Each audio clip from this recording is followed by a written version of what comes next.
जो मेरा आश्रय ले लेता है उसका शत्रु मेरा शत्रु, जो मेरा आश्रय ले लेता है उसका मित्र मेरा मित्र, इसलिए मैंने तुम्हें। वो तो बाहरी बात है जो भगवान ने, आंतरिक बात, मेरे शरणागत का शत्रु मेरा शत्रु, मेरे शरणागत का मित्र मेरा मित्र। कुछ साधना नहीं हुई है, कोई पाई भर साधना नहीं हुई। हनुमान जी महाराज की कृपा से बस केवल समर्पण, और वो भी बहुत प्रश्नवाचक चिन्ह लेकर समर्पण हुआ है, श्रद्धा से नहीं। बहुत बाली बलवान प्रभु, हमें तो लगता है भगवान ने प्रमाण दिया दुंदुभि राक्षस की हड्डियों को, ताल वृक्षों को वेद कर कि नहीं है इतना, हाँ मैं जान गया अब तो मुझे। और फिर भी इतना सा होने के बाद एक बार भी दर्शन करने नहीं गया। भगवान चतुर्मास वही व्यतीत किए। तब भगवान ने कहा उसे बोल दो जो बाली को वही बाण है अभी तो। पर आश्रय की हम बात कर रहे कि केवल आश्रय का चमत्कार ये कि भगवान अयोध्या में सभा में बैठ के सुग्रीव जी की महिमा कि इनके बल से हम लंकेश पर विजय प्राप्त। भाई खास बात आश्रय है। बाद में फिर बाद में आगे की बात, पहला तो बिगड़ी बन गई क्या, होई राम को हे श्यामा श्याम हे प्रिया प्रीतम मैं आपका। अंदर से बात आ गई समझ में कि कोई मुझे नहीं संभाल सकता, मेरे में भी सामर्थ्य नहीं मैं संभाल सकूं, हे प्रभु मैं आपका। अब आगे समय कैसे व्यतीत करोगे, बोले नाम जप। बहुत सुंदर सिद्धांत वर्णन किया है। प्राय उपदेश दिया जाता है मन की मलिनता को त्याग करके भगवान का भजन करो। पागल हो, कहीं बोर्ड लगा देखा है कि आपको किसी भी तरह की कोई जुकाम नहीं हो, बुखार नहीं हो, किसी भी तरह का आंतरिक रोग नहीं हो, आइए आप हमारे अस्पताल में भर्ती हो जाइए, तो क्या कहा जाएगा, या पागल है क्या, बोर्ड लगा है अस्पताल का, कह रहा बीमारी हटाकर हमारे पास आइए। भव रोग का बीमार है, अचूक औषधि नाम है।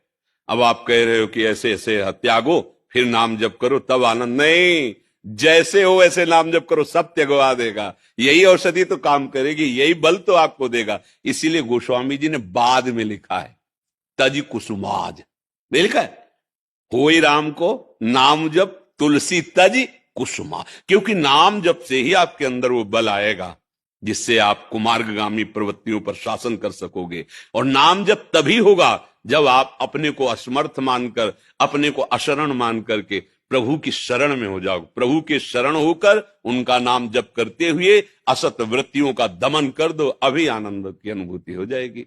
अब मानना पड़ेगा।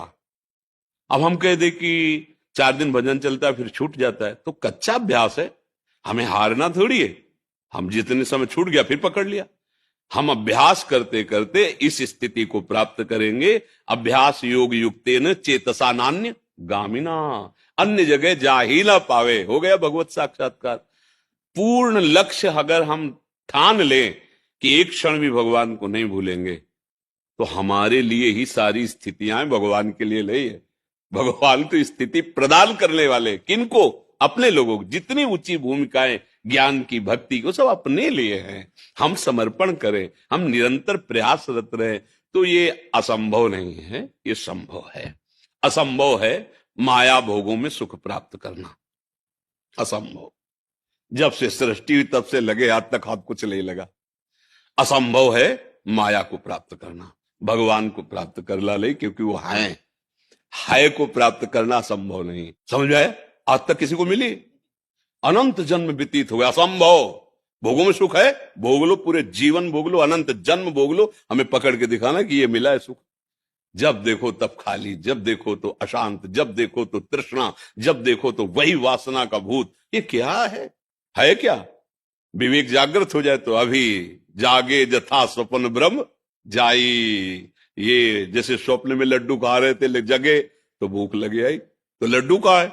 बिल्कुल नहीं थे। बोले स्वाद तो पूरा मिल रहा था, बोले स्वप्न था। ऐसे ही खूब नाम जपने का दृढ़ निश्चय करो, भगवत आश्रय लेकर, तो फिर आगे बढ़ जाओगे। अब ये ऐसे थोड़ी कि अपने आप होने लगा, अपने आप तो सिद्धों का होता है।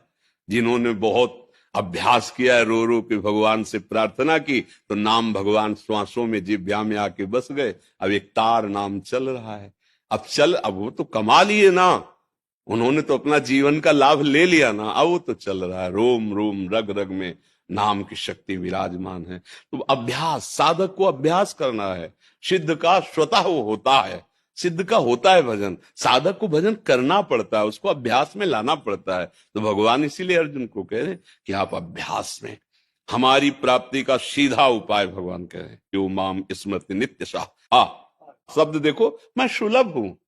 उसे भगवत प्राप्ति दुर्लभ कही गई, पर भगवान के इसीलिए कहा कि संत की प्राप्ति दुर्लभ है, मेरी प्राप्ति सुलभ है, क्योंकि अनन्य चिंतन बिना संत संग के लिए हो सकता। सम आत्मा सुदुर्लभा, मात संगस्तु दुर्लभ हो।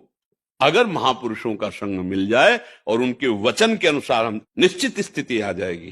क्योंकि एक भृंगी नाम का कीड़ा अन्य जाति के कीड़े को बिना शरीर पूरा हुए उसी शरीर में भृंगी बना देता है, तो एक भगवत अनुरागी क्या हमें भगवत अनुरागी नहीं बना सकता?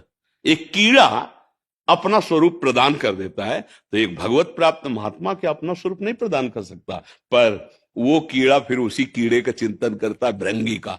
ऐसे ही उठते बैठते चलते फिरते संत वाक्यों का मनन होने लगे तो तुम भी संत हो जाओगे। जितने भी संत महापुरुष हुए हैं उनका यही स्वभाव रहा है, आप सरिस चाहें सब कीला। आप सरिस, जैसे हमें भगवान की शरण में सुख मिल रहा है, नाम में सुख में, ऐसे तुम क्यों व्यर्थ में भ्रमित होकर भ्रमात्मक सुख आकर्षण में फंस रहे हो? अरे नाम जप करो, भगवत चरणारविंद का आश्रय लो, अभी आनंद। जैसे एक माँ, उसका एक लौता बेटा और बहुत बढ़िया सर्विस लग जाए और बहुत बढ़िया दुल्हन आ जाए तो फूली फूली घूमती है, इससे अनंत गुना सुख भगवान के शरणागत को। ऐसी आनंद की उबाल होती है, ये शरीर क्या करोड़ प्राण हो तो समर्पित करने में कोई भय नहीं है।